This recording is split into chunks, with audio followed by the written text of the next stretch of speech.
Victoria, Tefano, how are you doing? Don't I look a state?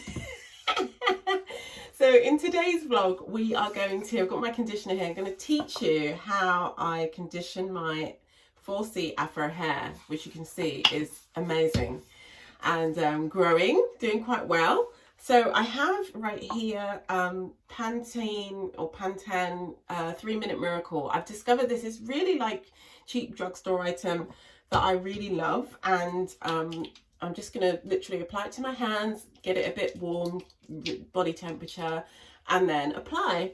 So all I want to do is just make sure that I coat all the way through, you know, the strands and to around the edges, and obviously I've got a face mask. This isn't white face, so don't come at me. But yeah, so I love this product, and it's really like reasonably priced. It's easy to find around the world. I live in New Zealand in Aotearoa, so I've managed to find this. Whereas the brands that I kind of used in the UK, that are generally probably from the States, from America, are much harder to find. So I've really struggled with that. So I've had to adapt. And although I do have, I'm really lucky. I actually got like, actually my husband's best friend is amazing, and he will get me anything I want. I said I was going to ask him to get me something the other day. I think it was a bra from John Lewis, my favourite department store. My husband said, "Oh, don't make him do that." And I said, "No, it's okay. It's online." So yeah, I'm very lucky. So I can actually get whatever I want from what do you call it, from the UK if I really need to. But yeah, so anyway, as you can see, I'm just going through. I like to get into the roots as well. So I look terrible. But anyway, I hope you find this insightful. I know a lot of people are really curious about Afro hair and black people's hair, so this is a chance for you to get a little bit of a look. Can you see that? Okay, I've passed the 2-minute mark now, my darlings, and just make sure it's safe. I'm going to keep this whole vibe going, this beauty thing going. But this video is actually really about keeping yourself safe during this coronavirus pandemic. If you do not feel safe at home, I started the video this way so that I can give you a window, so that if you don't have much privacy, and I'm speaking really to my ladies, I know there are men out there who are in situations that feel really dangerous and they don't have very much privacy. So we started with that stuff, just so you get a bit of space, okay? And I hope that gives you enough of a window. We're going to do the same at the end. So if someone comes in, you can also skip to the end of this video, and I'm gonna go back to talking about my hair and this conditioner and probably other stuff. I might wash my face in a minute as well, okay? I want to give you 5 quick tips to some ideas that I had. You know, as a therapist, I work with women who are in domestic violence situations. And even if you don't think of yourself as one of those women, remember that these things, really, I think abuse is a better word, because it's often the way that the people who are really good, I say good, not in a good way, obviously, but the people who are the most effective abusers don't have to actually use anything like that, right? All they need to do is say the word and you're like this, yeah? Maybe your whole life is like, yeah, okay, so I know, okay, I get it, I know, and that's why I've done this video in this way, okay, and I hope you get to see it if you need it. So let's just think for a second, 5 things I want you to consider in this time, where maybe if you live in certain places in the world, you're on lockdown and you have to be at home, which is probably not the best place for you to be all the time. You know, if work is your safe place, then obviously could be a bit of a fucking nightmare, to be honest, for you. So 5 tips, right? Okay, number 1, you know, sometimes in life we're given these exceptional opportunities, like really weird things that happen left field. Like, who saw the coronavirus coming? Actually, Bill Gates saw it coming. But let's say, you know, for most of us, we're like, oh my gosh, like this is really serious. Like now they've updated it to a pandemic, right? Thing is though, when we get exceptional situations in life, we can sometimes use them to our advantage, bizarrely, right? I mean, some people are going to profit from this period. Think of it that way. You know, people, Dettol, the company Dettol, they're going to do well. You know, so I want you to think about if there's any way that you can use this exceptional circumstance to your advantage. And if you're in a situation that you kind of think, oh my God, I need to get the fuck out of here, can you use this? There might be a way. You're going to have to think creatively about this, my love, and think, what could you do? And think very carefully, because I do not want you to put yourself in harm's way or exacerbate your situation. But I just want you to consider that sometimes ridiculously bizarre left field situations in life can be a gift if we can apply some creative, intelligent thinking to it. And you might need some help from a safe person to think this through, but the question is, can you use it, okay, to make yourself safer and happier and put yourself in a better position? That's the first thing. Number two, if you are kind of stuck at home, let's say your work has closed down, or you work in a school or whatever, and you find now that you're actually going to be spending a lot more time at home than you would normally, because of what's going on. This is just a thought I had. This is an idea. It may not work. Again, I want you to apply your own intelligence to everything I'm saying, because of course I don't know your personal situation, and what we don't want is to make your situation worse. Okay, I'm just going to wash my hands here.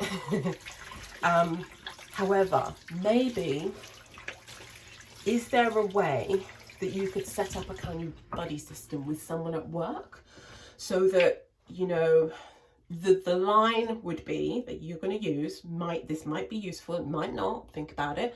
The line would be, okay, I'm going to be working remotely, so I have to check in with X every day at 1 o'clock in the afternoon and tell them what I'm doing, or let them know about the filing system. You can come up with something, okay? Point is, it's a way of keeping you safe, because somebody will know every day by phone. Just use your mobile, or maybe it's a text even.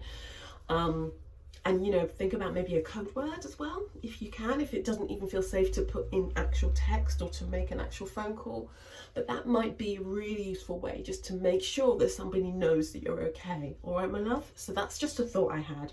Set up a buddy system. It has to be someone trustworthy and safe, and who actually is able to kind of be on the receiving end of your messages. Okay, so that's point two, the little tip number two.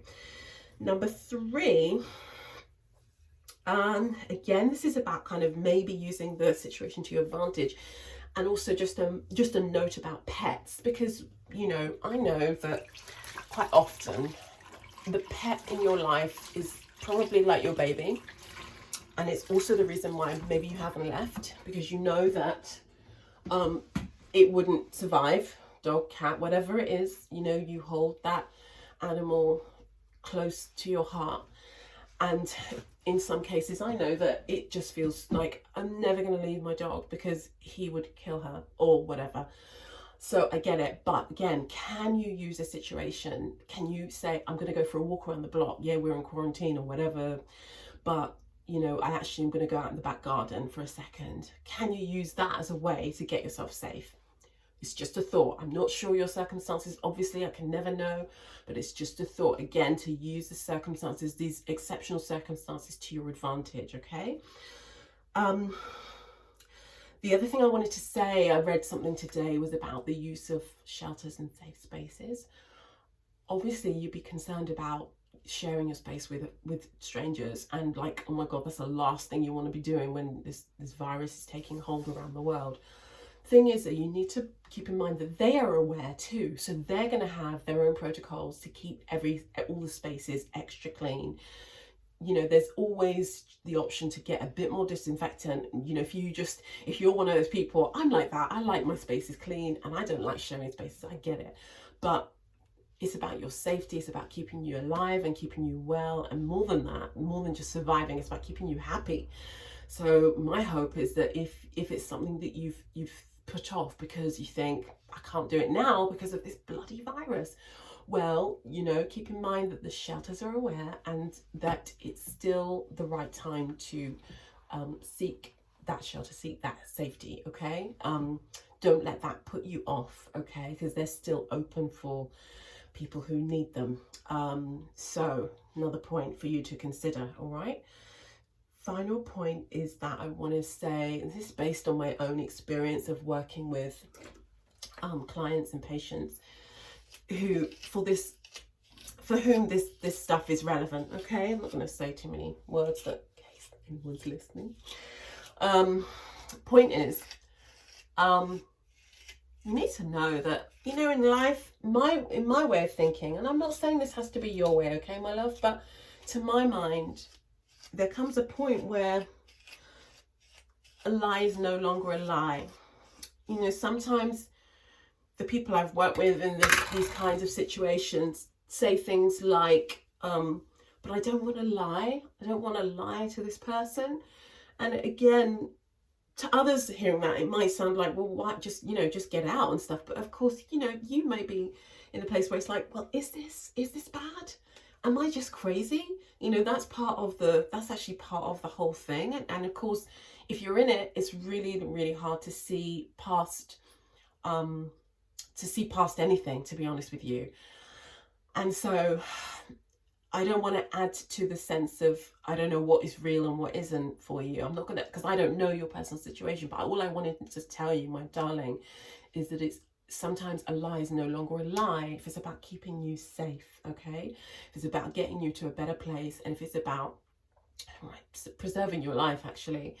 That's my view, okay? There's a lovely story, I think. And I don't know the details. I'm going to kind of paraphrase it, if you will, but it's a spiritual story, and I believe it's about the Buddha. Okay, and forgive me if I get this wrong, for anyone who kind of is aware of the actual text or whatever from where I get this. And I've heard this, I think, through my own teacher. And it was basically the disciple asked Buddha, how far is it? They were going some spiritual journey, and it was miles. It was like ages, and they were walking. And the disciple asked Buddha, and the Buddha said, oh yeah, I'm just going to grab my thing. Do you like my Elmo? So Buddha lied, basically. He said, oh yeah, it's just around the corner. We're nearly there. And yeah, he was basically lying, but it was no longer a lie. Well, it was no longer a lie because it was coming from the Buddha, because he's got different rules. You know, enlightened masters have different rules. It's not fair, but you know, I don't make them. But the point was, because it was about keeping encouraging the disciple, and meaning that person wouldn't give up on their journey, it was no longer a lie anymore. Does that make sense? So just think about that, my love, okay? I just wanted to share that. And yeah, just be safe. I send you lots of love, and as I promised. So now, going back to yeah, how we finish this self-care Saturday kind of thing. Self-care Saturday vibe, wherever day you're watching it, this is all good. I basically keep this on for as long as I can. I might go ahead and do some chores, and obviously my body temperature will heat up, gets to my head, cooks the nice conditioner into my hair, and yeah, and then we're good to go. I'll rinse out and style my hair as normal, and it's all good. So I hope that gives you a bit of insight into how I look after my 4C hair, and I hope you found this video useful. I will keep the comments open, but obviously just be mindful, given what we've talked about. Don't disclose all your secrets, your beauty secrets. And I look forward to seeing the next one, my love. And do share this if you know of any other women who might want to know about how to either learn about black hair or do their own hair and learn a few tricks and find out this little trade secret. They're the Pantene or Pantene. I never know how to say it anymore because I've been corrupted by the people who say Pantene. We never said Pantene in the UK, right? We always said Pantene. So yeah, see you in the next one, my darling, and thank you for watching. Kia ora.